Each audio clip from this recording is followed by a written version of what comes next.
dito naman tayo sa pagde-demo na pag-start ng sasakyan ito, Toyota Wigo. Meron tayong susi, isasaksak natin sa keyhole ng ganito. Tapos ang dalawang click, 1, 2, at yung pangatlo, yun na yung start. Make sure lang na naka-park ito at naka-handbrake. Parang ganito. Yan ang tunog ng start. At sound check natin.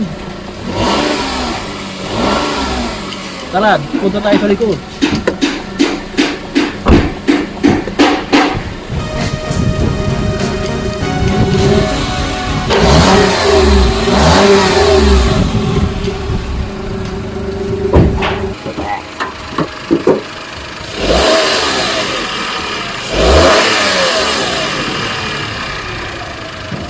Diba? Very okay. Narinig nyo yun? At yan na po